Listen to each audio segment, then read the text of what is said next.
Good evening, fellas. Welcome back to the Buddies YouTube channel. If you're wondering why I'm here, basically I'm just here to introduce the clip pretty much. This is from a podcast which we didn't fully release because we did not want to, mainly because we just want to release this clip, which is about Hogwarts Legacy, Harry Potter, and all the good stuff. Now, I do want to say, disclaimer, for some of the things we say in this, it's all a joke. Please do not get upset. So yeah, without further ado, here you go. How many poos a day do you reckon Crash Bandicoot takes? Well, what is he? He's like a... Hey mate, he's just messed up. There's no explanation for what that little freak is. He's just a freaky little man. He's like a fox gone wrong, isn't he? It's kind of like my dog pretty much. Yeah. Do you reckon he's got a skin infection as well? Yeah, probably. Crash Bandicoot's a weird one, because when you're playing it, he'll like jump about, and then he'll just go like... blah, blah, blah. So why is he doing that? I really think Crash Bandicoot has got a lot of special issues which we don't actually account for. Like, the bloke needs clear help. I mean, mate, he would just jump on boxes and smack his head up and down. Apples I just flying go, out. blah, blah, blah. He's like, mate, he is a couple years away from doing a Chris Benoit. What the fuck is a Chris Benoit? Chris Benoit is a wrestler that had so many concussions from wrestling that he went all crazy and killed his family Jesus! and then hung himself. I kind of wanted to speak about something today, which we spoke about in an unreleased episode, and it is, again, and I have to bring it up, it is Harry Potter. Because there is a lot of things of this franchise, a lot of people are speaking about right now, because there are some things of Harry Potter which are quite entertaining, such as like how bad J.K. Rowling was at naming. Like, somebody was like, yeah, J.K., is there any Jewish characters in these films? And she was like, yeah, there's one Jewish wizard who is in Ravenclaw, and he's called Anthony Goldstein. And then obviously the Asian representation in the book is Cho Chang. And also they went, Ron Weasley, that's a pretty ugly name. Let's make him a family of gingers. To ginger poor people. Yeah, get him a ginger poor person. Get his entire family to be poor as and then also make him a bit of a loser. I think the worst part as well is just that Harry is like actually minted. And that man's got millions in the bank and he's going over to their little shack. Like, they live in a wizarding place, and like these guys can literally magic things up from thin air, and they are still living in a shithole. It's like, imagine if you were a millionaire and optionally chose to live in Norwich or something. Like it's just like self-inflicted. But Harry's seeing that his poor little ginger mate and his poor little ginger family are going about it. They're struggling to eat scraps, mate. And he every year they go down to little Gringotts, they go into the bank, and they look at Harry's millions, and they're like, "That's some nice millions you got there, Harry." And he's like, "Yeah, it is." And he goes back to a little shack, and he just happily lets them all and Harry goes, God, it'd be good if you guys had millions, wouldn't it? Yeah, but then there is also the concern that I've got that Hagrid should not be allowing 10-year-olds into his hut every single weekend. This man is a loser. He's got nothing else to do. Like, not only did Dumbledore, because like as we spoke about previously, Dumbledore basically thought that Hagrid released a monster into the castle, killed some I think another ginger lady. J.K. Rowling just got something against ginger people. Is she like nearly ginger herself? Yeah, I think she is, and maybe that's why. But there's some deep-rooted like, self-hatred here. Next thing we're going to find out J.K. Rowling is trans. Yeah, that'd be the ultimate character arc, wouldn't it? Yeah, but yeah, so not only did everyone think Hagrid killed somebody, and Dumbledore was like, you know what, mate, have a job. Look after the place, look after it, geez. Not only did he do that, but he let 10-year-olds come around his house every weekend. Why would you make that man the caretaker of a place? He's not built up to the job. Look at his physique. That's really fatphobic, mate. Don't be silly, all right? He is a genuine giant. Hagrid is one stupid bellend as well. That man has not got a single thought going through his brain. He's like, oh, let's get some butterbeer. Mate, the man leaves Hogwarts once and he gives somebody a pigtail. Like, I know, like, we don't speak about how horrific these people are. Like, he says like one thing, it says something dodgy about Dumbledore, and it's not even him who says it. That Uncle Vernon, stupid Tory bellend, he says something. Harry Potter's like stepdad. Yeah, he says something about, he calls Dumbledore like a crackpot old podger or something, and he gives his son a pigtail. It's like, mate, this is just messed up. This is genuinely it's like some form of eugenics. That is sweet, because I think he totally deserved that. If you had the like ability to give people pigtails, I'd do it to everyone that like even came close to annoying me. It's just messed up though. And then, but it's just Dumbledore's just a dick. Like every year, right? Harry has to face off some like world-ending challenge almost. Like if Harry loses this, everyone in the world is going to die. And Dumbledore's like, mate, I know you're 10 years old, but I'm just gonna let you fight these battles by yourself.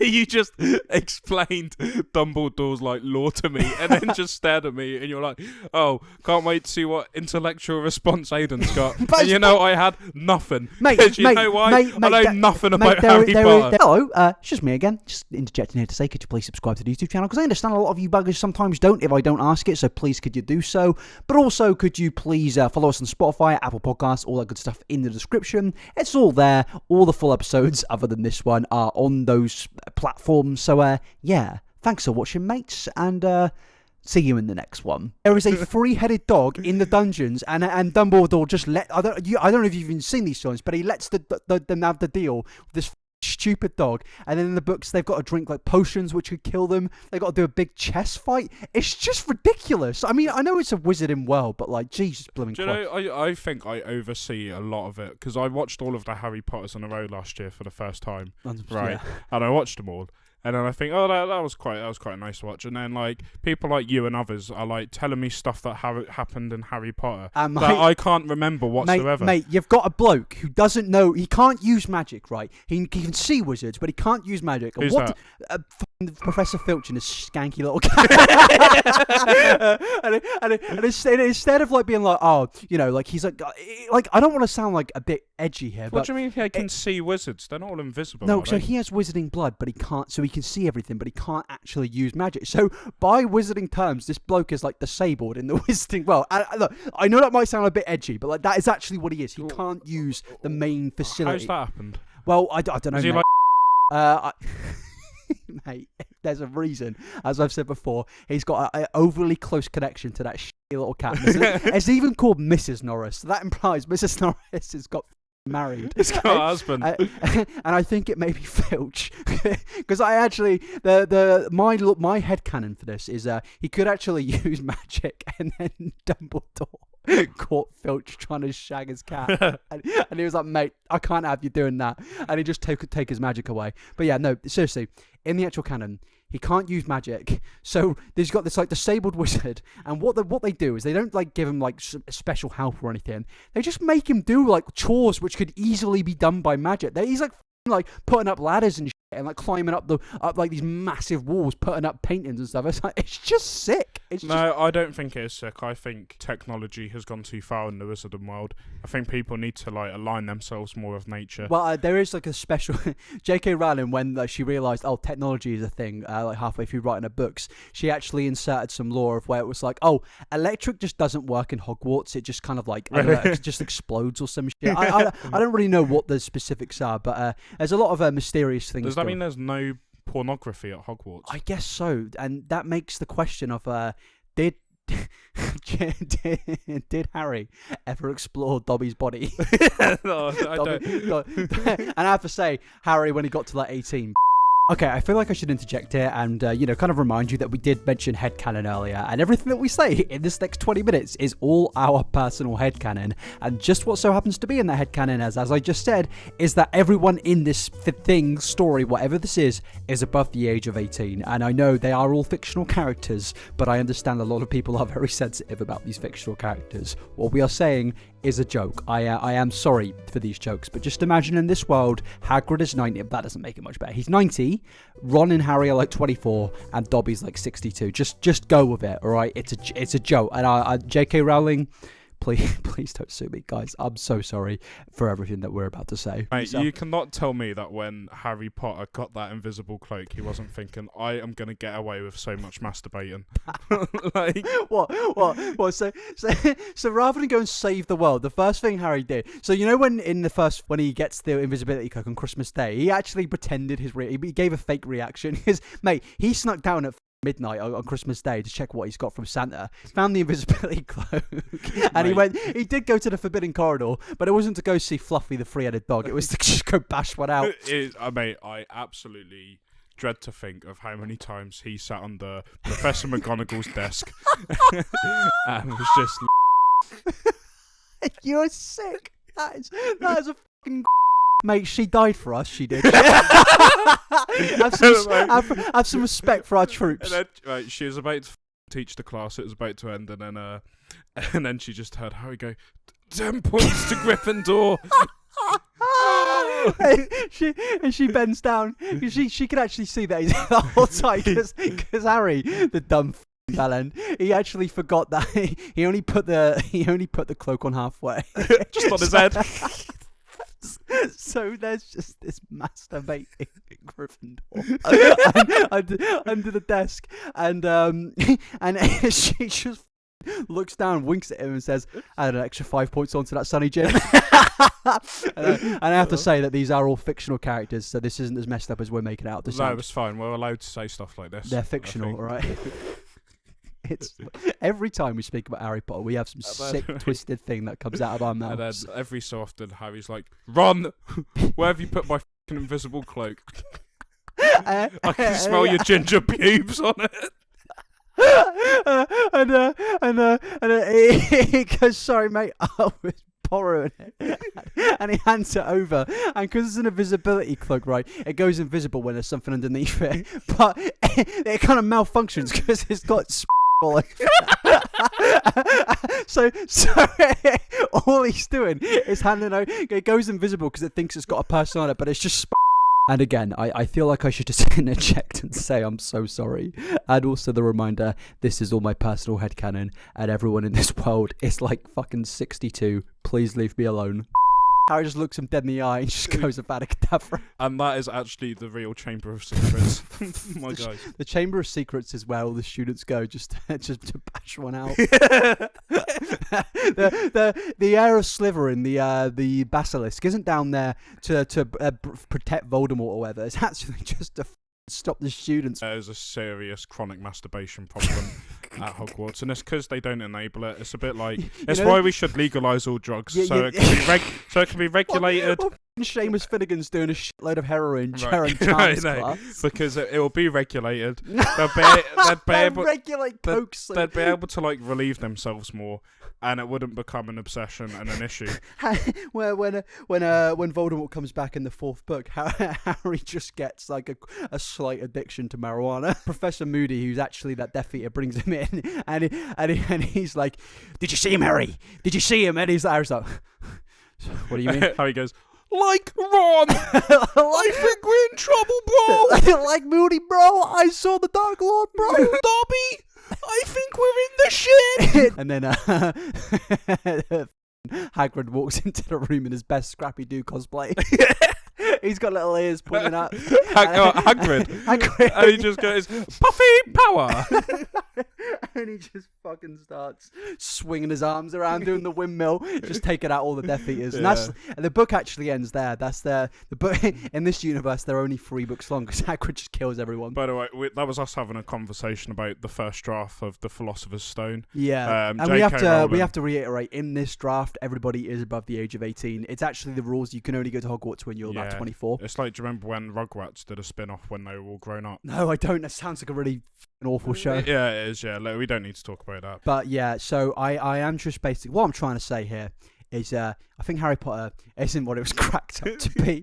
And if I ever have kids, right, because I will read them if I ever have kids. I know like the books are like written by a horrible person, but I own like 7,000 copies of them. I can't lie. It's right there. The books are right there. Yeah, I know. Your flat is just covered in merch that I bought before everything. All right, I've Harry Potter and Star Wars, and you're just one geeky boy, aren't you? I'm a loser, basically. Mate, you're an absolute neek. But basically, I'm going to read them these books, and I'm going to think back to every single conversation we have had about Filch and his messed up relationship with his skanky cat. You are never going to be able to watch them films again without thinking about that invisible cloak and the like true powers that it possesses. There's a reason that Dumbledore knew about the cloak. In the end, you do find out that it was Dumbledore that gave Harry the cloak for Christmas, pass it down from his dad. And there's a reason Dumbledore knew. He was actually gutted, mate. But he actually says that when he Dumbledore's too old to produce any sequels. Dumbledore was actually meant to give it to Harry like 10 years before, but he was finding good use for that every night, mate. Yeah, but now he just produces dust. Mate, Professor McGonagall wasn't doing the business quite like she used to. So he had to find his own methods. He was going on Wizard Hub. Wizard Hub. Wizard Fans, Wizard Hub. That was Wizard on the Tube. dark web, so it was allowed in Hogwarts. That's actually dumb. McGonagall and Dumbledore used to actually run OnlyFans.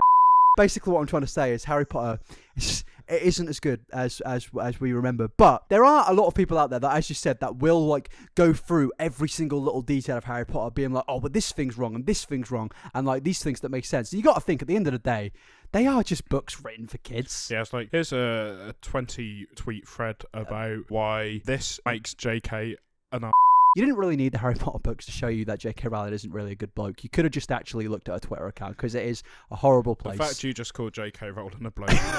Mate, she's one of my favourite blokes in the entire world. Mate, she is absolutely fuming. Yeah. It is quite mad to think that J.K. Rowling had the opportunity. Like, her books, right, they're, like, I'm pretty sure in the top 15 best-selling books in history of mankind, Harry Potter is in, like, the top 15, every single one. She has the 4th best-selling book in history, Harry Potter and the Philosopher's Stone.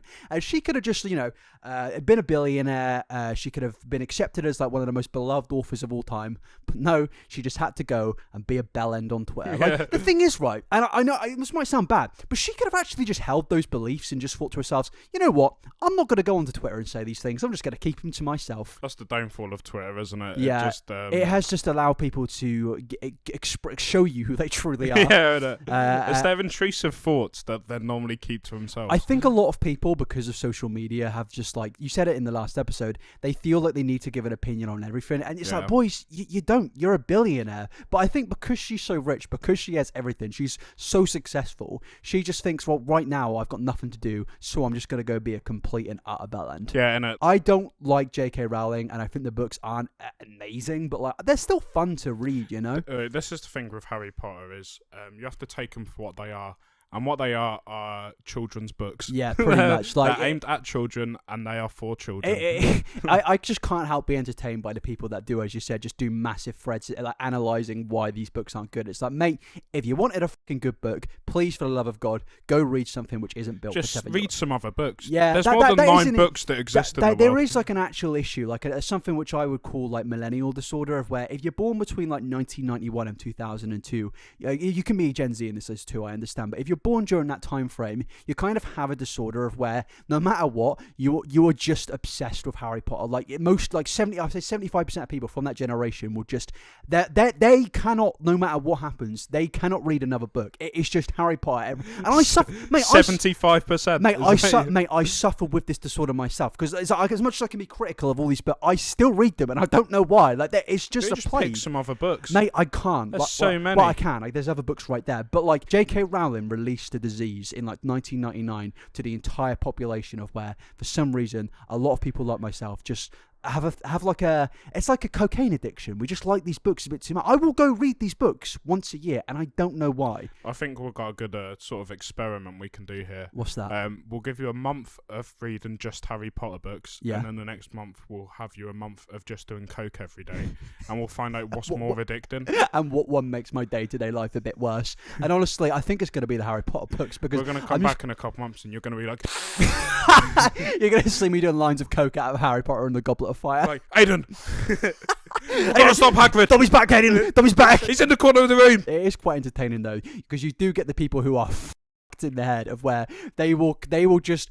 compare Harry Potter. Like, there could be like, mate, there would be, if 9/11 happened in like 2023, people will be like, oh, it's kind of like that time Voldemort did. It's like, no, it's not like that time Voldemort did that thing. Yeah. A plane just crashed into a building, you stupid 9/11 was like that bit in Harry Potter where he jumps on the broomstick and just goes flying around Hogwarts. I do like the idea that there is a 9/11 incident in Harry Potter, of where somebody gets on a in Nimbus 2000 and flies into the I don't know what tower it is. You just see Dumbledore just watching Ron Weasley just catapult into a tower, just go Hagrid's just letting a little tear down his face, and Dobby was in the top of the tower. He just flies out comedically. Wood fuel can't melt bricks. It's like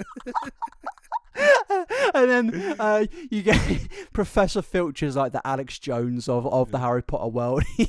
He's got his little goblet and his pumpkin juice, and he's sat there bashing the table like, they're putting damn chemicals in the pumpkin juice. Turning the frickin' wizards gay. Where are we going with this, my friend? I did actually kind of want to speak about Harry Potter today, but I didn't think we'd go this in depth. I think there's only one person to blame for that. Yeah, I am genuinely quite mentally ill. If that you sent me a Facebook message this morning, and it's like, right, I want you to read up about this, and that, and we'll talk about this. And then you've come on. I think we've spent maybe about 20 minutes or so just chat and breeze about Harry Potter and our take on it. And we will call this clip the downfall of J.K. Rowling, and all you get is us speaking about a splooge. It's just you like randomly going insane, and I'm just sitting here like, oh well, how do I react to that? Would you bash one out with an invisibility cloak? Oh yeah, definitely. Mate, I'd be unstoppable. We'll end it there. Wow, this is turning out to be quite a mess. It's been quite the episode.